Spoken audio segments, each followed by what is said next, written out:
As we start this video, I want to talk to you a little bit about this family of motors.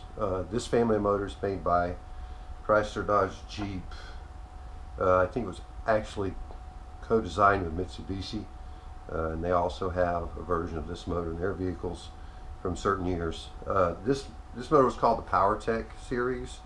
I think 1999 the first 4.7 liter came out. A couple of years later the 4.7 liter HO came out, and then I think in 2002 this 3.7 liter version came out, which is basically very similar.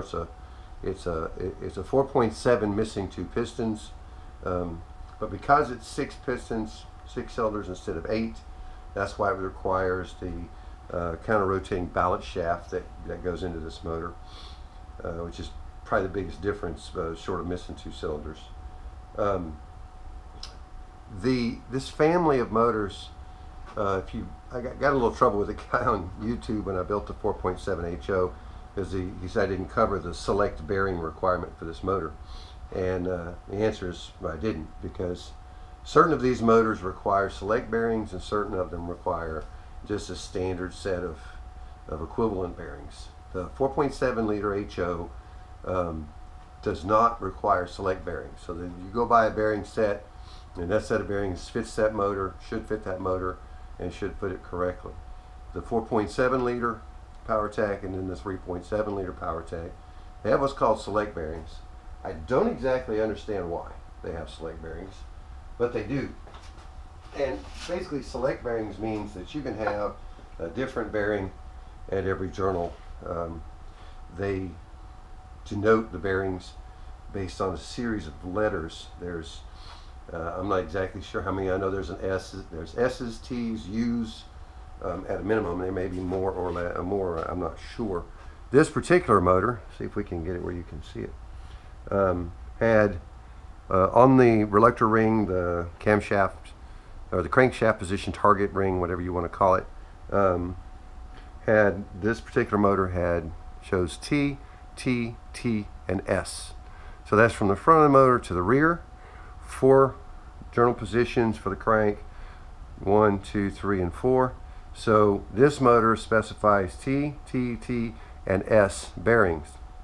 That sounds great, and you can certainly go to the dealership and you can buy T, T, T, and S. But in our case, we bought a rebuild kit. Pretty much any rebuild kit is going to come with a set of bearings, and they don't know exactly which bearings you have. So there's a standard set of bearings for this motor that aren't specific, that aren't select bearings.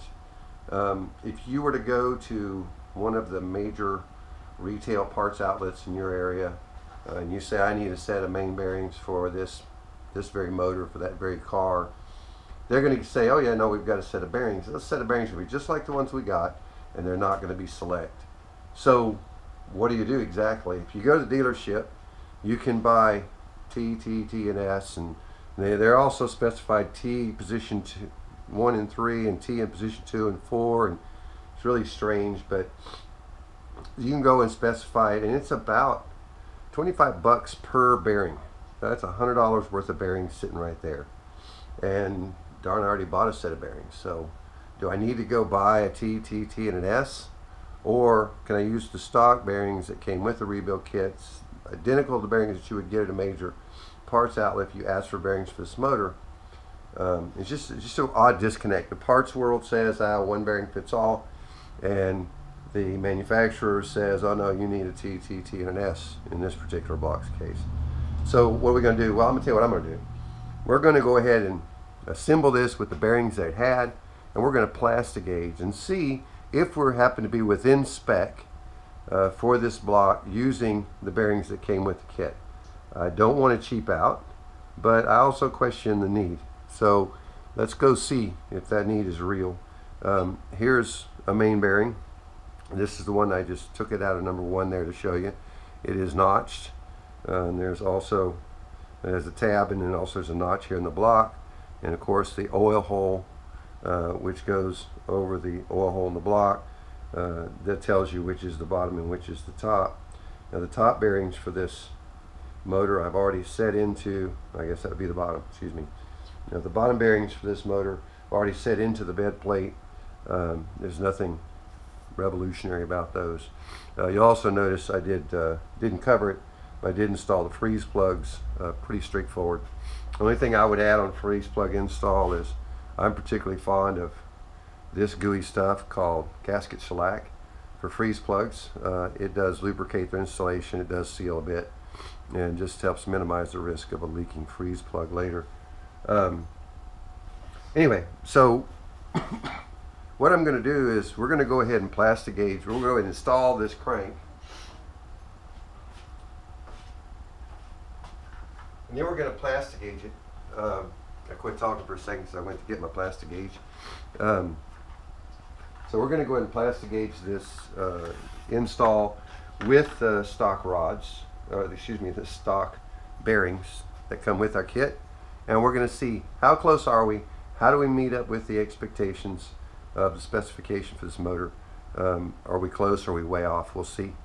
And so let me get a few things and we'll get started. All right, well, we're going to start by setting the crank in place. One thing we have not done, we've not lubricated these bearings with assembly lube. I don't want to at this point. So we're going to set this in ever so carefully. And then we're going to do our best not to turn this crank throughout the process. A little bit's not going to hurt you.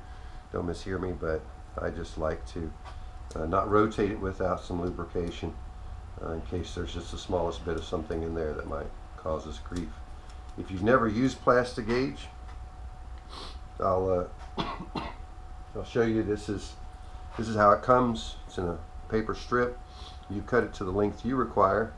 Open up that paper and you'll find a small, in my case green, thread of material. It's plastic material, and the intent is you lay it on the bearing surface that you're trying to measure clearance on, and then once you, in our case, set the bed plate, and sometimes it's just the main journals or the main caps, once you set those on and torque them, then you should get compression of this small plastic thread, and then the amount of compression that you get on this thread can be measured, and that will tell you how much space was between the bearing and the crank. Now, one thing you want to be careful of is you want to make sure that your bearings are well seated. We did that by simply putting the bed plate on and taking it to the specified torque and then taking it back off, and that should seat all the bearings well so that you don't hopefully get artificial readings on the plastic gauge. Now, plastic gauge is not quite as good as blueprinting a motor, basically miking it out to determine your clearances, but I don't have machine instrumentation that's that good. So we've set a piece of plastic gauge on top of all four of the main bearing surfaces on the crank. Now we're going to bring the bed plate. I'm going to set the bed plate on. I am not sealing the bed plate on. I'm not used any RTB on this. This is just a test fit to check for our clearances. So we're not going to worry about sealing it. And these things are doweled. Besides worrying about sealing, we're also not going to worry about putting in these outer bed plate bolts. We're only going to put in the 8 main bolts. This thing is doweled, so sometimes you have to tap it down over the dowels until it meets with the surface on the bottom of the block. So we're pretty much there, really close. Excuse me. My allergies have just been terrible lately, so sadly you get the benefit of that. Now, the torque sequence, the torque requirements on these bolts, well, let me just tell you too, you want to make sure that the bolts with the studs are on the third segment here, the third bearing from the front, and these will hold, ultimately, these hold on the oil pickup tube.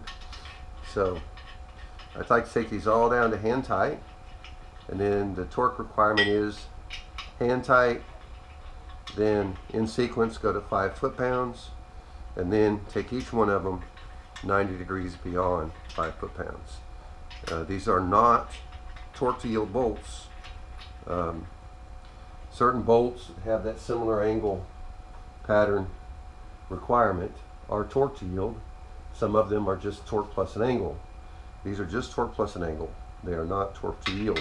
If they were torque to yield, we could not reuse them. For example, rod bolts on this motor are torque to yield. Right now I'm just going around to make sure the bed plate's seated.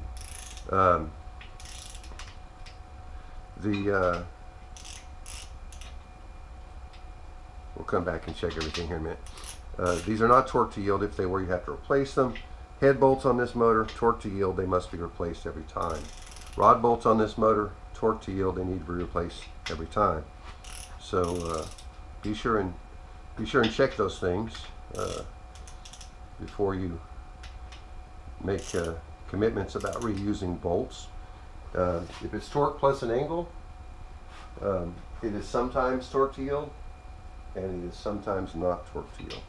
So just looking to make sure the plate's down. Now we're going to go to 5 foot-pounds on each. It's a ridiculously low amount of torque, so it doesn't take much.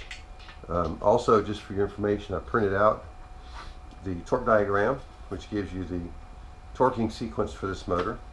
Again, this is the beauty of having a manual. If you don't have one and you start something like this, I would consider that not a good idea. This thing is such a low setting that it's actually quite hard to tell when it clicks.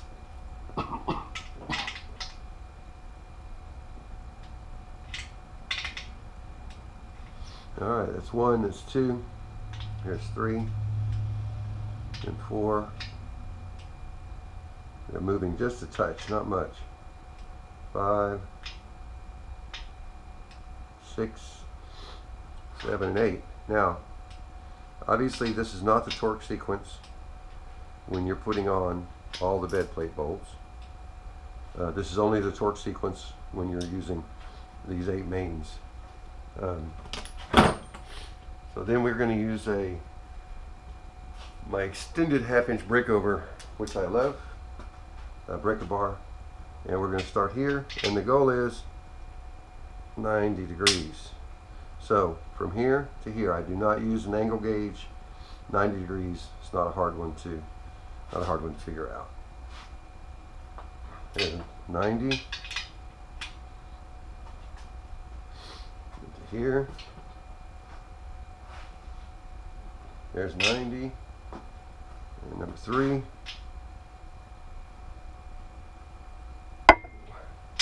You're my weight.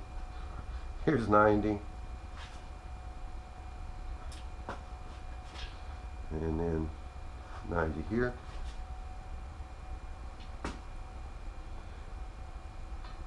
That's number 4. Number 5 back here.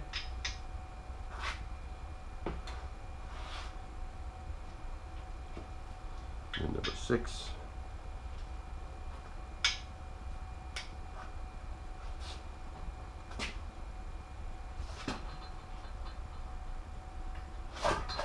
There we go. Don't fall.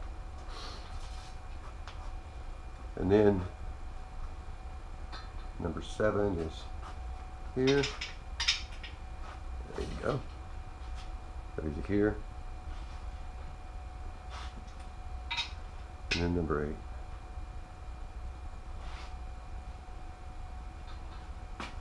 All right. So we've got 90 degrees on each one of them. I like to give it a few minutes just to let the plastic gauge extrude to fill the space. All right, so we've given it a couple of minutes to extrude the plastic gauge, and then we're going to undo it basically in the same order that it was done, and lift off the bed plate and see what we have. And because of this, I probably won't even bother covering the installation of the crank unless we have to plastic gauge it again, but I'm kind of hopeful. that these bearings, I've seen some reference, generally these bearings are more than adequate, even though this motor specifies, calls for a set of select bearings. In our case, 3 T's and an S.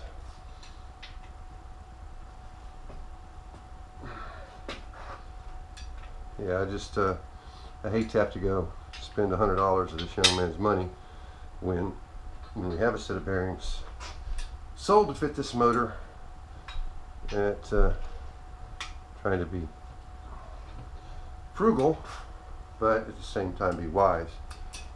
So if we get the wrong bearings, very unwise. But if we go and buy a set of bearings, turns out we really didn't need, now that's not very wise either. So we'll check it and see. I did print out the spec. This thing has a very tight tolerance on the mains, maybe why they're select fit. Anywhere, I think it was 2 to 11 10,000ths. So in my mind, if we see, you know, 1,000th, well, that would be 10 10,000ths. When we see 10 10,000ths, 11 10,000ths and below, then I'm going to be good to move on with these bearings that came with the rebuild kit and not necessarily worry about buying another $100 worth of bearings, which is silly. So I'll tell you, it was really nice on the HO when you just bought stock bearings and you know, I plastic gauged them. I think they were 15 10,000ths clearance, somewhere around there. And just a very different motor. So let me see if I can get this thing off of here. These let me get my other tool. These dowels are very tight on this thing, and whatever you do, do not pry on the gasket surface on this thing, or you will mess it up. There are some pry points that they give you to work with. Use those pry points to your benefit, and do not pry on that gasket surface. This is a very large gasket surface, a lot of oil present, and you don't want to mess it up, for sure. Alright, so if you've never seen plastic gauge, I'm not sure how good your view is from on high. I think you can see at least some of them, but you can see some areas there where there's a strip, comes off as a white strip. You also see a lot of glare, so that's not particularly good.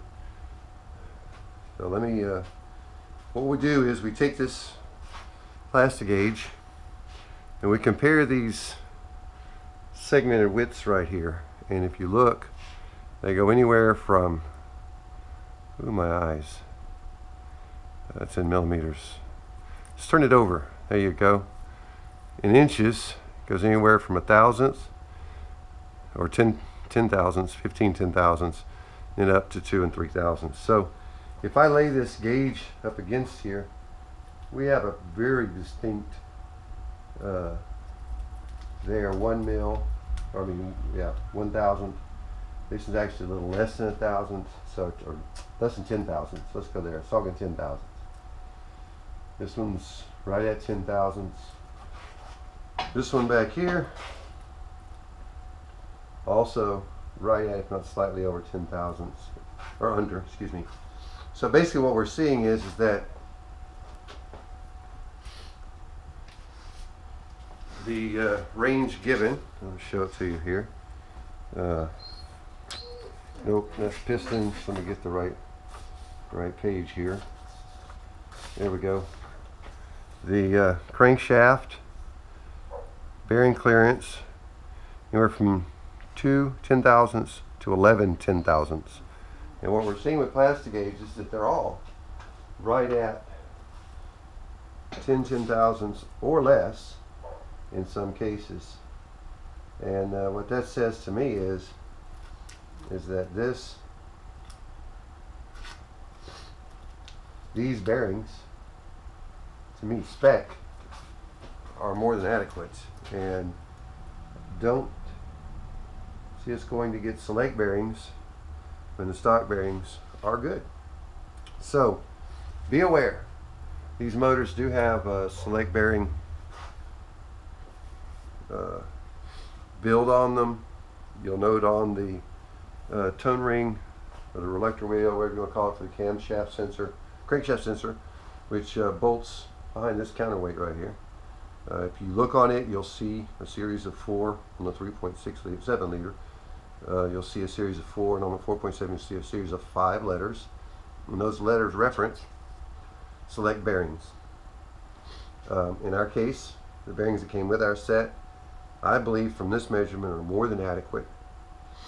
They are within specification, and so we are not going to go and spend another $100 on bearings when the ones we have meet the specification of the motor. Anyway, I hope that was useful to you somehow. We're kind of in a bit of a hold on parts right now. Just to let you know, one of our heads came back not usable. It didn't come back, but the result was it was not usable.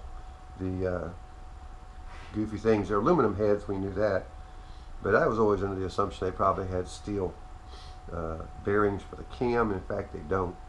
They're aluminum. There's no bearing at all. It's just the actual bore in the head that it rides in, and it's aluminum, as is the head. And so camshaft was probably okay, but the bearing surface on the right head is just trashed. So we're trying to get a used head now. It's in good condition, that we can rebuild, remanufacture it with new valve seats and seals and everything, just like we plan to do with the other old heads. So that's going to set us back $100, $150 or whatever. But that is what it is. The motor's worth it. It's a good motor, and it's going to be a nice rebuild. And then the other thing that we're waiting on too is kind of messed up. I messed up one of the counter-rotating shaft bearings. I was replacing them. There's one in the front, one in the back. They go in and out like any camshaft bearing would. And I misused my camshaft bearing driver tool, and ended up messing up the inside of that bearing surface. So I've got another set of those coming, and that's on me, my bad. And so once that gets here, once the heads get rebuilt, yeah, we'll move on. I hope this is useful to you. Select versus non-select. Choice is yours. I've made my choice. Talk to you later. Bye-bye.